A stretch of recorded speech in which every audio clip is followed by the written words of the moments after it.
آج ہم جنات اور شیاطین کو بھگانے کے لیے مومن کو لیے کیا چیزیں ضروری ہیں اس کو جاننے کی کوشش کریں گے.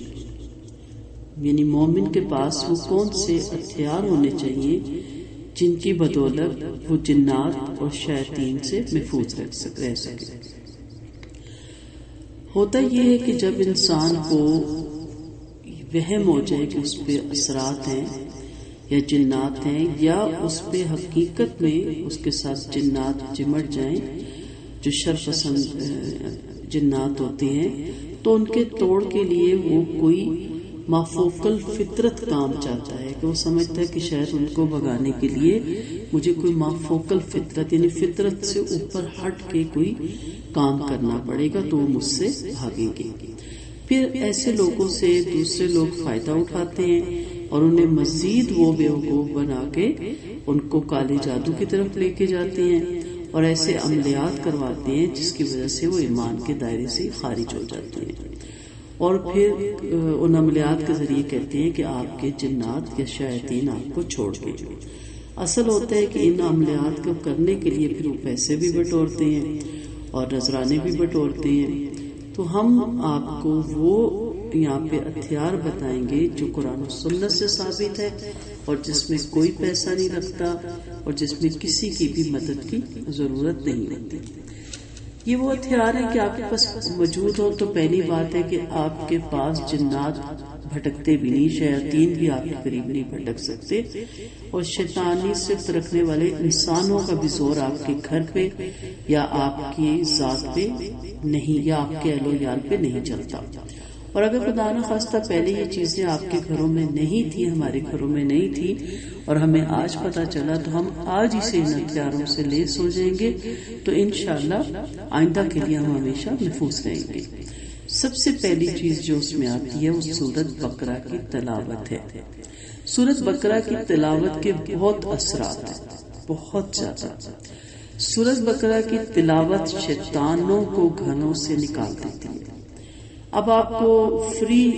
وظائف مل رہے ہیں، فری آپ کے لیے ٹپس مل رہے ہیں اور اللہ نے دیے ہیں اور اس کے نبی نے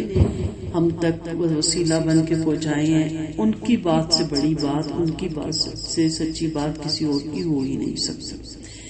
اس لیے بجائے یہ کہ آپ ادھر ادھر جائیں اور ادھر ادھر پیسے صرف کریں اور ادھر ادھر عامل کامل باباؤں کے پاس جا کے اپنی آخرت خراب کریں، نامحرموں کے پاس جا کے،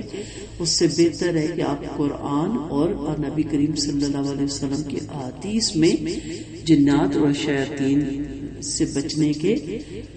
بھگانے کے وہاں سے ہتھیار آپ لیں. ابو ہریرہ رضی اللہ عنہ سے روایت ہے کہ آپ صلی اللہ علیہ وسلم نے فرمایا، اپنے گھروں کو قبرستان نہ بناؤ، بے شک شیطان اس گھر سے بھاگ جاتا ہے جس میں سورۃ بقرہ پڑھی جاتی ہے. اچھا، ہم جب گھر نیا خریدتے ہیں تو اس وقت سورۃ بقرہ پڑھوا دیتے ہیں، پڑھتے نہیں پڑھوا دیتے ہیں، اور اس کے بعد ہم سمجھتے ہیں کہ اب ساری زندگی کے لیے ہم محفوظ ہو گئے. ایسا نہیں ہوتا. جب آپ گھر خریدتے ہو اور اچھا کوئی اچھے ایریے میں تو پھر آپ چوکیدار بھی رکھتے ہو. تو چوکیدار ایک دن کے لیے نہیں رکھتے کہ جب ہم سیٹلڈ ہو جائیں، سارا گھر سیٹ ہو جائے تو آپ چلے جانا، اب ہم اندر باہر سے محفوظ ہو گئے. ایسا نہیں ہے. چوکیدار آپ ہمیشہ رکھتے ہو. اسی طرح جو ہمارے یہ شیاطین ہیں یہ بھی اس انتظار میں رہتے ہیں کہ کب یہ گھر ان تمام برکات سے خالی ہو، ان تمام ہتھیاروں سے خالی ہو کہ بندہ مومن تو ہم دوبارہ اس کے گھر پہ دھاوا بول دیں. تو گھروں میں سورۃ بقرہ پڑھی جائے گی، اس کو کس طرح پڑھنا ہے؟ اس کا بہترین طریقہ ہوتا ہے کہ آپ 3 وقت میں اس کو ڈیوائیڈ کر لیں یا 3 دنوں میں ڈیوائیڈ کر لیں، اور یا پھر آپ قرآن جیسے روز پڑھتے ہو، آپ کو یہ عادت اپنانی چاہیے. آپ روزانہ گھر میں قرآن پڑھیں، وہاں بھی شیاطین نہیں آتے. اور پھر آپ اپنی موبائل پہ یا جو بھی آپ کے پاس سی ڈی پلیئر ہے اس پہ آپ سورۃ بقرہ اتنی آواز میں کہ اس کی آواز آپ کو آئے گھر میں چلا دیں اور روزانہ کی بیس پہ چلائیں. تو انشاءاللہ ہم سب کے گھر ان عملیات سے محفوظ رہیں گے. سیدنا ابو امامہ بالی رضی اللہ عنہ سے روایت ہے کہ میں نے آپ صلی اللہ علیہ وسلم سے سنا، آپ صلی اللہ علیہ وسلم فرماتے ہیں قرآن پڑھا کرو کیونکہ یہ روز قیامت اپنے پڑھنے والوں کی سفارش کرے گا، اور خصوصاً 2 چمکدار صورتیں سورۃ بقرہ اور آل عمران پڑھا کرو، یہ روز قیامت پڑھنے والوں پر ابر رحمت بن کر چھا جائیں گی، یا پر پھیلائے ہوئے پرندوں کی مانند پڑھنے والوں پر منڈانے لگیں گی، اور پڑھنے والوں کی جانب سے رہائی کے لیے دربار الہی میں بحث کرے گی۔ اور سورۃ بقرہ پڑھا کرو، بے شک اس کو اختیار کرنا باعث برکت ہے اور چھوڑنا باعث حسرت ہے، اور باطل پرست اسے پانے کی استطاعت نہیں رکھتے۔ سیدنا معاویہ بن سلام راوی حدیث ہے، کہتے ہیں اس حدیث میں باطل پرستوں سے مراد جادوگر ہے۔ تو آپ کو مختصر سی واضح احادیث سے بتا دی گئی، اور بہترین پہلا ہتھیار آپ کو دے دیا گیا، اس پہ یقین ہو، کامل یقین ہو، ایمان ہو، اور اس کو اس ایمان کے ساتھ پڑھا جائے۔ اور یہاں میں ٹھہر کے ایک اور بات بھی کہوں گی کہ اگر آپ قرآن کو ترجمے کے ساتھ پڑھ لیں اور تفاسیر کے ساتھ خود پڑھ لیں، کوئی بھی تفسیر آپ اٹھا لیں، کوئی بھی ترجمہ آپ، تو اس میں روز کی 3 آیات یا 5 آیات آپ پڑھیں تو اس میں جو احکامات ہیں آپ وہ سیکھیں اور اس کے بارے میں کوسچنز کریں، جانیں، اس کو عمل میں لائیں۔ تو جب آپ کے گھر میں وہ عمل میں ڈھل جائے گی سورۃ بقرہ، قرآن تو بہت بعد کی بات ہے، ہم ایک سورت کی بات کر رہے ہیں، تو ویسے ہی آپ کے گھر میں برکات کا نزول شروع ہو جائے گا، کیونکہ سورۃ بقرہ ٹوٹلی احکامات کی سورت ہے، اور اس میں بعض علماء کے نزدیک 1000 احکامات ہیں اور 1000 سے منع کیا گیا ہے، اور 1000 اس میں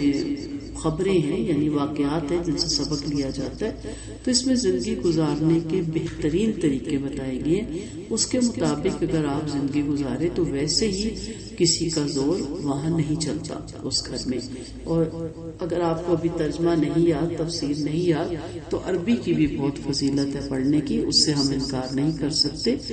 آپ جب ویڈیو اس کی آڈیو لگائیں اپنے موبائل پہ تو آپ ترجمے والی لگا لیں، پڑھے لکھے ہیں آپ، سمجھدار ہیں آپ اس سے بھی بہت کچھ سیکھیں گے۔ تو آپ نے اس کو پلے سے باندھنا ہے، اور سورۃ بقرہ کو خود بھی پڑھیں، گھر میں بھی چلائیں، اور قرآن جیسے آپ روٹین میں پڑھتے ہیں تو پھر تو آپ اگر روزانہ 1 پارہ بھی پڑھیں تو بار بار سورۃ بقرہ مہینے بعد پھر رپیٹ ہوتی ہے، مہینے بعد پھر رپیٹ ہو جاتی ہے۔ اور اگر آپ کے گھر کے سارے افراد، اللہ کرے میری دعا ہے ہمارے گھر میں بھی اور آپ کے گھر میں بھی سب کو صبح قرآن پاک پڑھنے کی تلاوت کا شوق پیدا ہو جائے تو پھر تو یہ رپیٹ ہوتی ہی رہے گی، لیکن اس کے ساتھ اس کے احکامات جانیے اور اس پہ عمل کیجیے۔ آپ جب اس میں طہارت کے مسائل پڑھیں گے، جب اس میں باقی آپ مسائل پڑھیں گے تو خود بخود آپ اتنے پاکی کی طرف آ جائیں گے، اتنی صفائی کی طرف کہ پھر جادوگر، کیونکہ میں نے جیسے پچھلی کلاسوں میں بتایا آپ کو کہ ان کو ایسے ہی لوگ چاہیے ہوتے ہیں، اور آگے بھی وضاحت سے بتاؤں گی کہ جو اس کام میں معاون ثابت ہوں۔ گندگی چاہیے ہوتی ہے، گندے کام چاہیے ہوتے ہیں، گندی سوچ چاہیے ہوتی ہے، گندا دل چاہیے ہوتا ہے، گندا گھر چاہیے ہوتا ہے، گندا جسم چاہیے ہوتا ہے، لیکن جب آپ سورۃ بقرہ تفسیر کے ساتھ پڑھ لیں تو آپ ایک صاف ستھرے مومن بن جاتے ہیں۔